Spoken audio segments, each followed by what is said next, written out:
Le coup d'État au Burkina Faso, réunion virtuelle des dirigeants ouest-africains ce vendredi. Nous restons toujours au Burkina Faso. Paul-Henri Sandaogo s'engage à convoquer les forces vives de la nation. Niger, manifestation à haut risque ce 30 janvier. Et puis on termine comme de coutume par le Togo. Vie chère, le contrôle des prix donne-t-il des résultats? Nos invités sont en place. Constant Lemou, analyste politique, bonjour, vous allez bien? Bonjour Michel, bonjour aux co-débatteurs et bonjour à tous ceux qui nous suivent. J'aurais C'est un dû plaisir, commencer par la dame peut-être. bien sûr, honneur à elle, Ouais. plaisir pour nous de partager le plateau avec elle. Madame Adanou Kenyonsi, elle est sociologue et analyste politique. Bonjour madame, vous allez bien? Oui, je vais bien. Bonjour. Bonjour à tous les amis présents ici Ouais. et à nos amis téléspectateurs. Bonjour également à Auris Donkovi, activiste panafricain. C'est toujours un plaisir pour nous de vous voir chaque vendredi. Le plaisir est partagé. C'est un plaisir de retrouver Constant et Sophie. Donc voilà. Allez, la communauté des États de l'Afrique de l'Ouest, CEDEAO, a annoncé la tenue d'un sommet virtuel ce vendredi pour évoquer la crise au Burkina Faso après le coup d'État militaire qui a renversé le président Roch Marc Christian Kaboré. Constant Lemou, on peut s'attendre à quoi? Des sanctions contre le Burkina Faso sans doute. La CEDEAO qui se réunit pour la troisième fois sur des sujets de coup d'État devra rester sur sa droite ligne au risque de devenir ridicule. Mais rester sur sa droite ligne est un risque dans la mesure où les sanctions prises contre le Mali continuent de faire couler de l'encre et de la salive. Et j'ai l'impression que le Mali est en train de sortir même des mailles des sanctions que la CEDEAO lui a infligées. Alors, qu'est-ce que les présidents de la CEDEAO vont concrètement décider concernant le Burkina? C'est à réfléchir mûrement. C'est à réfléchir mûrement, puisque ce n'est pas évident. Ce n'est pas évident que les sanctions infligées au Mali marchent, qui ne marchent pas au Mali, puissent marcher en Côte d'Ivoire. Je ne dis pas que la Côte d'Ivoire sera le tour. Ce n'est pas le prochain tour, je ne l'ai pas dit. Je disais que les sanctions infligées au Mali et qui ne marchent pas véritablement, parce que fondamentalement les peuples africains de la sous-région sont complètement contraires à ces sanctions. Qu'est-ce que les présidents vont décider concernant le Burkina? Vraiment, il y a lieu d'attendre. On espère que les présidents ont écouté les différentes réactions des populations, que ce soit les populations maliennes, les populations burkinabè, qui ont manifesté leur solidarité à l'endroit du peuple malien, frère. Alors, est-ce qu'on va leur infliger la même sanction? Ce n'est pas évident. Ce n'est pas évident. Peut-être, nous l'avions déjà exprimé sur ce plateau, il est temps que la CEDEAO revoie sa copie des sanctions à infliger ou des dispositions à prendre en cas de coup d'État, en cas de renversement de l'ordre constitutionnel dans un pays membre, et surtout les mesures à prendre pour éviter. C'est fondamental. Je pense qu'aujourd'hui, la CEDEAO est à un carrefour difficile. Elle est confrontée à de multiples problèmes, à plusieurs facettes. Et je pense que la prochaine réunion virtuelle, je ne sais pas pourquoi elle n'est pas physique. Ouais. J'allais poser cette question. Cette fois-ci, elle est virtuelle. Elle est virtuelle. Est-ce que les sanctions seront virtuelles ou physiques? Je ne sais pas. Mais c'est important que la CEDEAO se réunisse parce que tous ces pays sont membres de la communauté. Et toute communauté a des lois et des principes que tous les membres doivent respecter, se soumettre. Il y a aussi des situations exceptionnelles comme celle des guerres que traversent le Mali et le Burkina Faso. La CEDEAO n'avait pas prévu qu'est-ce qu'il faut faire en situation de guerre, sauf envoyer des troupes qui ne combattent pas. Il est clair que les contingents que les pays membres de la CEDEAO ont envoyés au Mali dans le cadre de la MINUSMA sont là pour garantir la paix et non combattre. Alors, on se demande, est-ce que c'est la mission? Est-ce que c'est ça l'objectif à poursuivre? Est-ce qu'on peut protéger la paix alors que cette paix est visiblement menacée au quotidien par des groupes organisés et bien identifiés, qu'on ne combat pas, qu'on ne cherche pas à désarmer?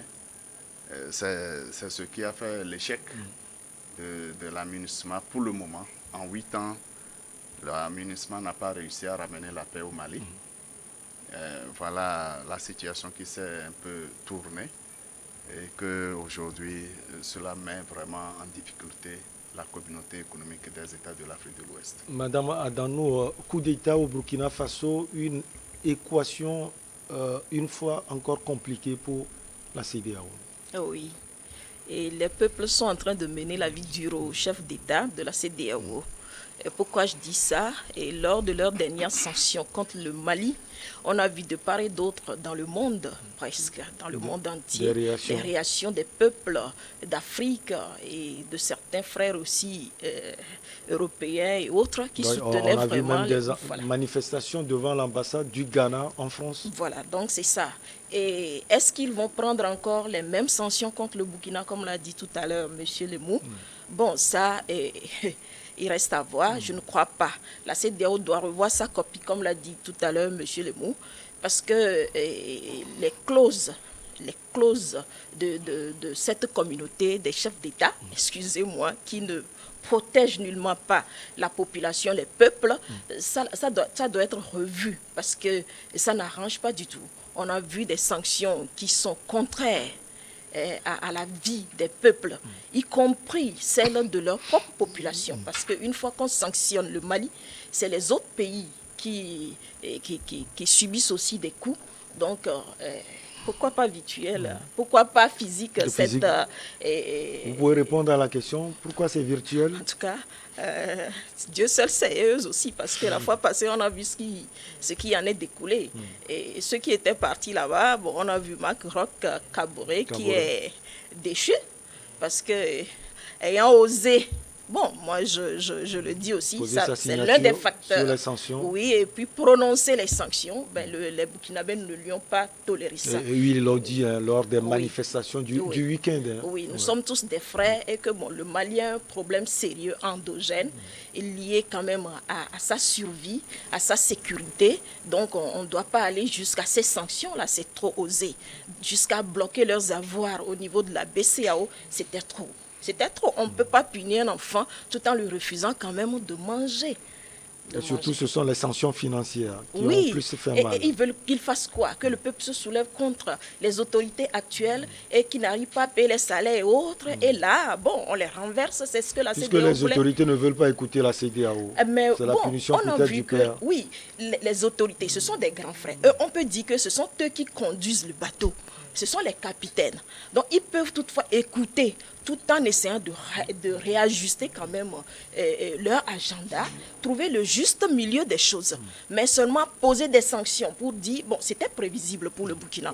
C'était prévisible. En fait, si ces sanctions étaient réfléchies, étaient pensées, réfléchies par les présidents des pays de la CEDEAO, eh bien, ces sanctions ne tomberaient pas ainsi.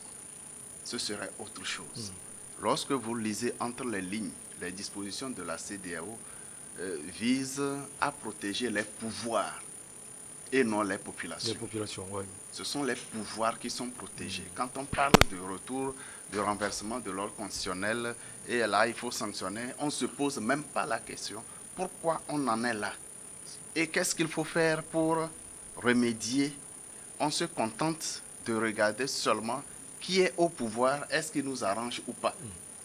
Alors, nous disons et nous répétons, la CEDEAO est au carrefour de son histoire.